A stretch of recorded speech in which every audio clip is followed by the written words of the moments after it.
RTS, we are not persuaded by the allegation that the technology deployed by IMBC failed the standard of Article 86A of the Constitution on integrity, verifiability, security, and transparency for the following reasons. 1, whereas it is true that the KIMS kit failed in 235 polling stations, 86,889 voters were granted the right to vote manually, and the requisite forms 32A were duly filed. This happened successfully in Kibwezi West constituency and parts of Kakamega County. 2, while the audit report was released to the public 7 days before the 9th August election, the register of voters was used at the election without any apparent anomalies. 3, Smartmatic was procured to provide the necessary technological infrastructure, as IMBC did not have the capacity to do so. No credible evidence meeting the requisite standard of proof of access to the system by unauthorized persons was adduced by the petitioners. The scrutiny report prepared by the registrar of this court did not reveal any security breaches of the IMBC's RTS. IMBC successfully deployed a biometric voter register system which captures unique features of a voter's facial image, fingerprints, and civil data to register and update voter details across the country and also in the diaspora. The BVR captures a voter's facial image, fingerprints, and civil data, which features are unique to each of the voter. In compliance with Section 6A of the Elections Act 2011, IMBC opened the register of voters for verification of biometric data by members of the public for a period of 30 days. Thereafter, the register was revised to address issues arising from the verification exercise.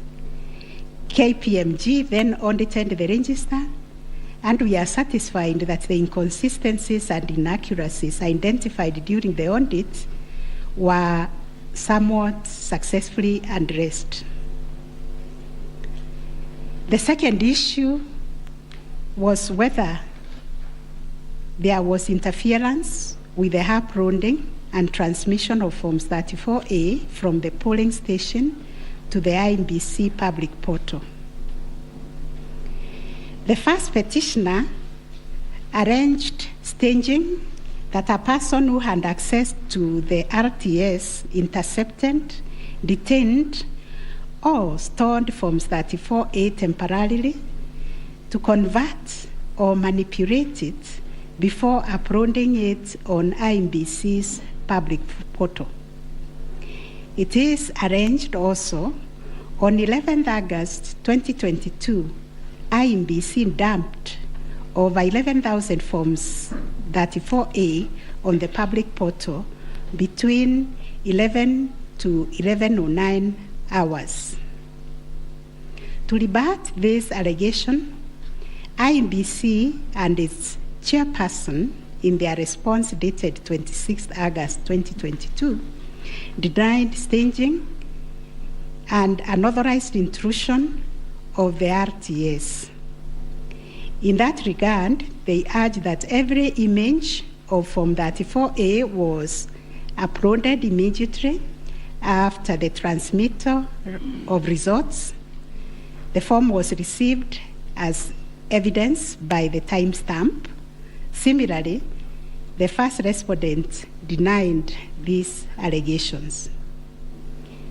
Our finding: 1, no credible evidence was presented to prove that anyone accessed the RTS to intercept, detain, or store Forms 34A temporarily before they were uploaded to the public portal. The allegation that 11,000 Forms 34A were affected by staging was similarly not proved. 2, the allegation that IMBC, its officials and strangers used a tool to tamper with the Forms 34A before converting them to the portable document format, that is PDF, that eventually appeared on the public portal, was sufficiently explained when IMBC demonstrated how KIMS captured and transmitted the image of Form 34A. Accordingly, we dismiss that allegation. 3, during the ICT scrutiny, it turned out that the transmission logs produced in the affidavit of Justice Nyangaya were of no probative value. The registrar's report shows that the original Forms 34A from the contestant polling stations, which were allegedly intercepted, were exactly the same as those on the public portal, and the certified copies that were presented to this court pursuant to the provisions of Section 12 of this Supreme Court Act 11.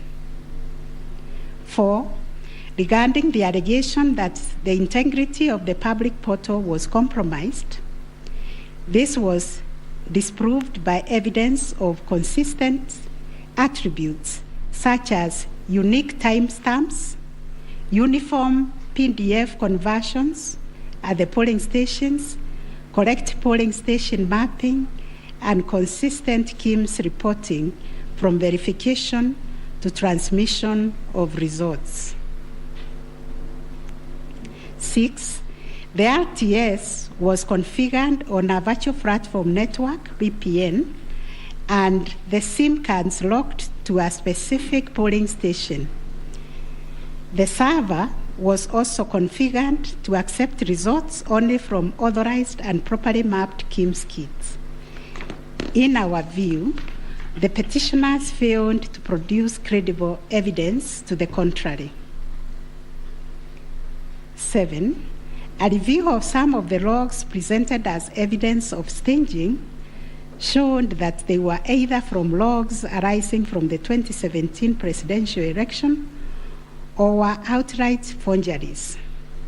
In our considered view, there was no evidence of a man-in-the-middle server configured to the IMBC's VPN network, and no evidence was produced to show that the chairperson of IMBC and staff were part of the arranged conspiracy to stage the transmission process. 9, whether there was a difference between Forms 34A uploaded on the IMBC public portal and the Forms 34A received at the National Tallying Center and Forms 34A issued to the agents at the polling stations. On this issue, the first petitioner's case was that there was deliberate manipulation and tampering with Forms 34A, as demonstrated in the affidavits, to the effect that votes were being deducted from the first petitioner and being added to the first respondent. To support this petition, evidence was contained in the affidavits of Honorable Martha Karua, sworn on 21st August 2022, Celestine Anyango Opio, Arnold Ochieng Oginga, and John Mark Githongo, which was sworn also on 21st August 2022, and a further affidavit sworn on 28th August 2022. Dr. Nyangasi also swore an affidavit on 21st August 2022, and so was Martin Papa, to support that allegation of handing and subtraction of votes. On the other hand, IMBC and its chairperson urged that all Forms 34A transmitted to IMBC portal were not interfered with or manipulated. Further, that the Forms 34A signed at the polling station and issued to the agents were identical to the Forms 34A uploaded on the public portal and delivered to the National Tallying Center at the Bomas. It was contended that in any event, IMBC used the original physical Forms 34A to tally, verify, and declare the presidential election results. This court ordered scrutiny of the forms from the 41 polling stations outlined in the affidavit of Celestine Utwio to ascertain the allegation of interference. And this is our finding. 1, there were no significant differences captured between the Forms 34A uploaded on the public portal and the physical Forms 34A delivered to Bomas that would have affected the overall outcome of the presidential election.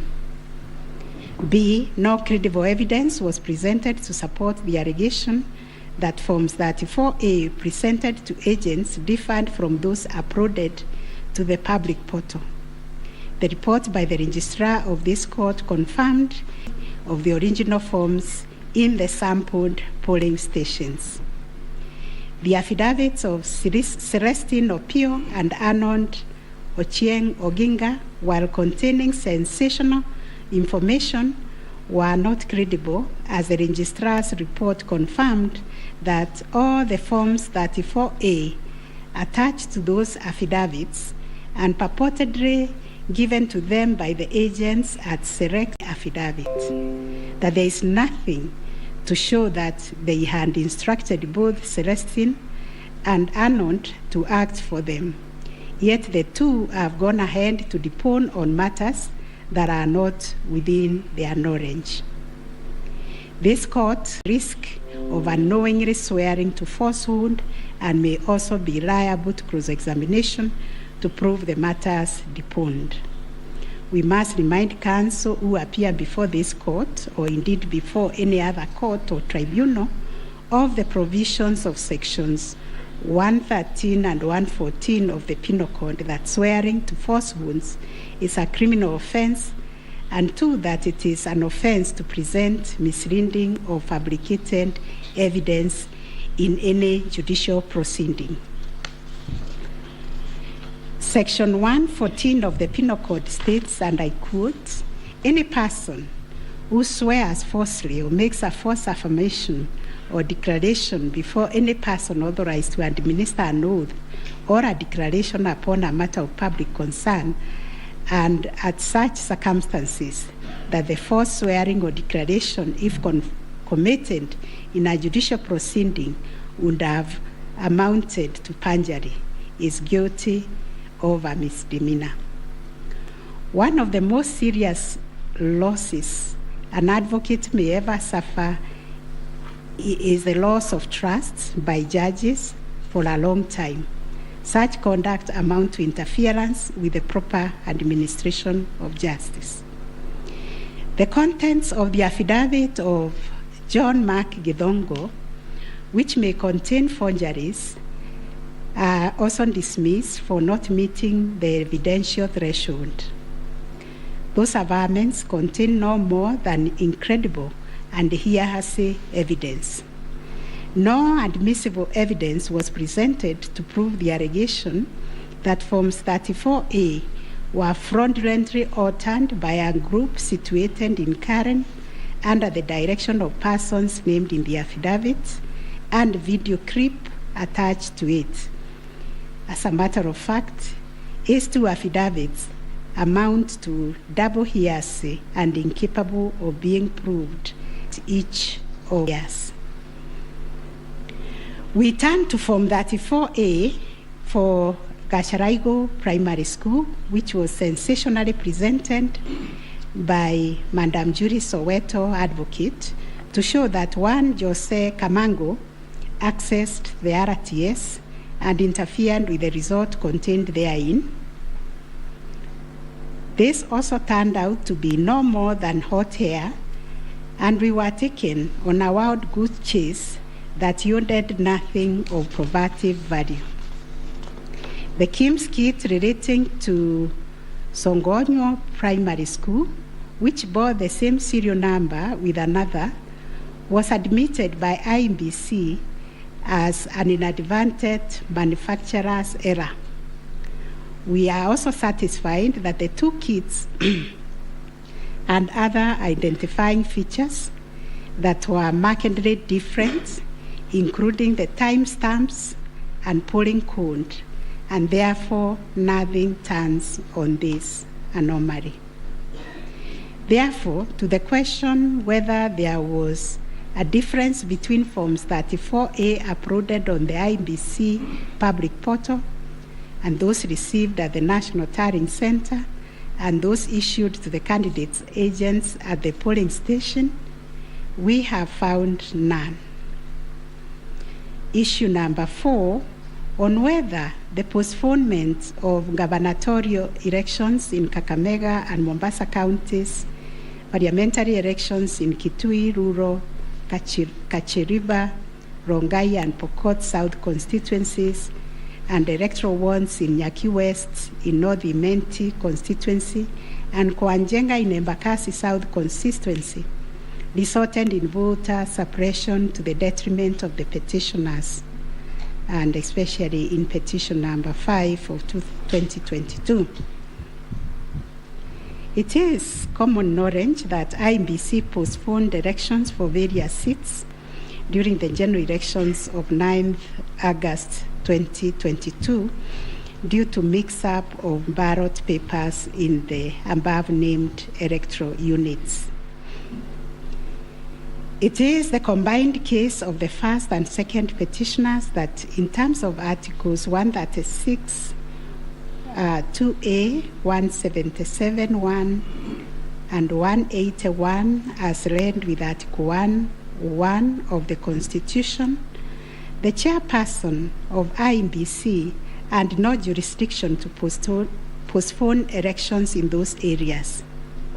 That Section 55B of the Elections Act is inconsistent with the Constitution and therefore void to the extent that it purports to donate to IMBC power to postpone elections in the constituency, county, or ward, contrary to the Constitution, and the postponement undermined the conduct of free, fair, credible elections by depriving the voters an opportunity to vote for all the candidates on the dates stipulated by the Constitution.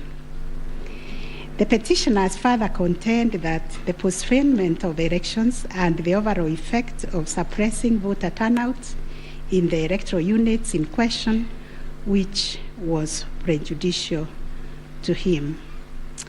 Both the first and third petitioners also believe that elections were deliberately postponed in Kakamega and Mombasa counties. It was arranged that these areas are considered to be first petitioner strongholds, and as such, the postponement of elections worked to his disadvantage and handed that benefit to the second respondent. These assertions were denied by IMBC and its chairperson. They, however, admitted that they experienced confusion with the printed ballot papers and explained that they only discovered the mix-up on the eve of the election when the ballot papers were being distributed to the polling stations. That as a practice, ballot papers can only be opened on the eve of the election day to avoid any mischief, and that by the time the mix-up was discovered, it was logistically impossible to print and replace the ballot papers in time for the elections. For this claim to succeed, it must be demonstrated first, IMBC had no authority in law to postpone the elections, and secondly, that the postponement was deliberate and calculated to suppress voter turnout so as to affect the result by reducing the petitioners' overall votes. We've looked at the provisions of Section 55B of the Elections Act, which provides for circumstances when elections can be postponed in a particular electoral unit, including in cases of emergency. We are therefore satisfied that on the basis of the foregoing provision, the third respondent and the requisite power to postpone election in the constituencies, counties, and wards in question.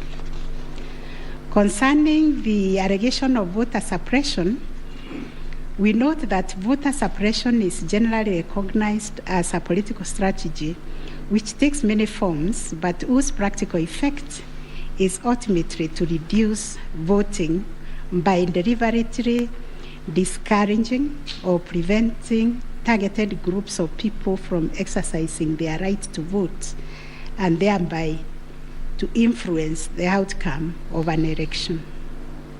It therefore goes against the letter and the spirit of Article 38, which guarantees every citizen the right to make political choices based on universal suffrage. As regards this allegation, it has not been shown that by postponing elections in the named electoral units, IEBC acted in bad faith or was influenced by irrelevant factors and considerations. From the explanation tendered, we are satisfied that the postponement was occasioned by a genuine mistake, which in our view could have been avoided and the members and staff of IEBC been more diligent when they went to inspect the templates in Athens, Greece, where the printing of ballot papers was undertaken. In the absence of any empirical data, we cannot find a basis upon which to conclude, as a matter of fact or evidence, that the postponement affected voter turnout, as a consequence of which the first petitioner alone, as a presidential candidate, suffered disadvantage. At any rate, the nature of the ballot being an individual decision and secret, there may be other factors to which the turnout in the named units can be attributed. From the evidence on record, however, it appears to us that 2022 general election recorded one of the lowest turnouts since the introduction of multi-party political systems some 30 years ago. If there was a low voter turnout, it affected all the 6 categories of candidates, and its explanation, in our view, lies elsewhere, but certainly not a calculated suppression. On the other hand, in rebuttal to these claims, IEBC illustrated with examples to our satisfaction that there was no nexus between the postponement of elections and voter turnout in the affected units, far from the fact that this claim was undoubtedly just another red herring. It has nothing to do with the question under review, and accordingly we reject it, and ordinable discrepancies between the votes cast for presidential candidates and other elective positions. Issue number 5. The first petitioner was categorical that there was systemic ballot stuffing in certain counties, mainly in the Rift Valley and central parts of Kenya, where, according to him, a total of 33,208 votes were cast for president only, without corresponding votes for the other elective positions. On the part of IEBC and the chairperson, while acknowledging that indeed in some instances there was vote differential between those cast for president and for other positions, but maintained that they were insignificant, and those instances related to votes by prisoners and citizens in the diaspora who only vote for the president but did not take part in other elective positions. The differential also includes rejected ballot papers and stray votes which do not count as valid votes. The well-established principle that the person who asserts a fact must prove it casts the burden upon the first petitioner to demonstrate that there were instances of ballot stuffing of such a magnitude as to justify the nullification of the presidential election. Ballot stuffing, which is an illegal addition of extra ballots, is a type of electoral fraud aimed at swinging the results of an election towards a particular direction. Not a single document has been presented by the first petitioner to prove systemic ballot stuffing.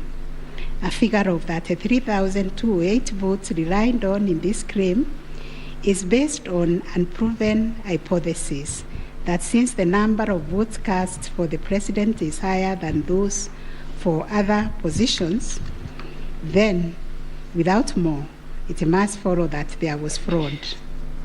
We find that fraud is a serious criminal offense, and it must be proved beyond reasonable doubt under Section 5N of the Election Offences Act. It is indeed an offense for a person to vote more than once in any election. IEBC has provided a plausible explanation for the vote differential, citing categories of voters who only vote for the president, such as prisoners and Kenyans in the diaspora.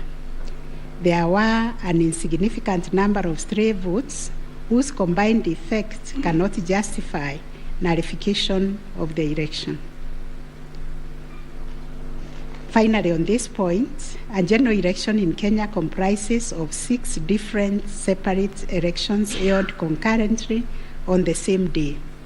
Such elections are held by secret ballots, and one cannot predetermine the voter turnout or how voters will vote in each election. None of the parties has flagged anything so significant that it would have affected the outcome of the presidential election vis-a-vis the other 5 elections held on the same day.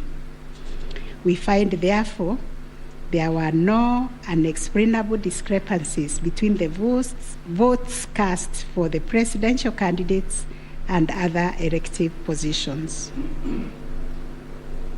On issue number 6, whether IEBC carried out the verification, tallying, and declaration of results in accordance with Article 138, 3C, and 138.10 of the Constitution.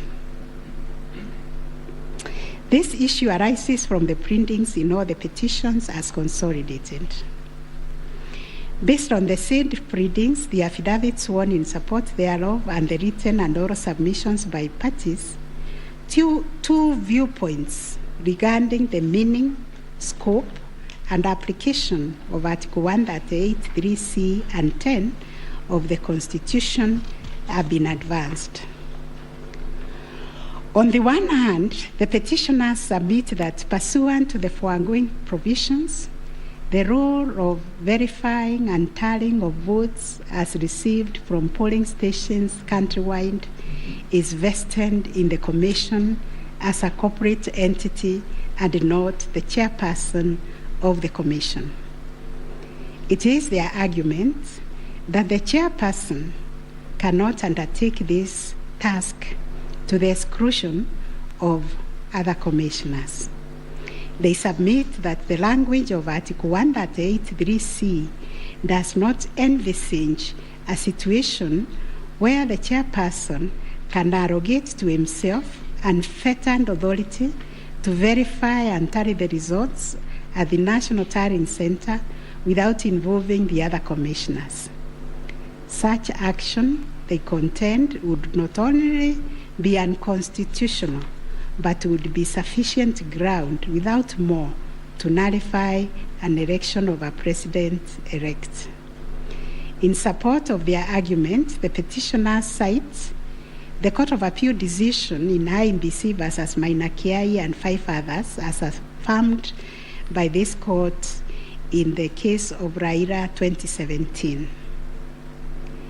The petitioners further submit that Regulation 87.3 of the Election General Regulations is unconstitutional to the extent that it purports to vest the power of verification and tallying in the chairperson of IMBC. On the other hand, the first, second, and third respondents submit that power to verify, tally, and declare results of a presidential election at the National Tallying Center is the exclusive preserve of the chairperson of IMBC. According to them, there is nothing unconstitutional about Regulation 87.3 of the Elections General Regulations. The said regulation the respondent submits makes no mention of commissioners other than the chairperson. At any rate, the respondents argue Article 138(3)(c) of the Constitution does not envisage a situation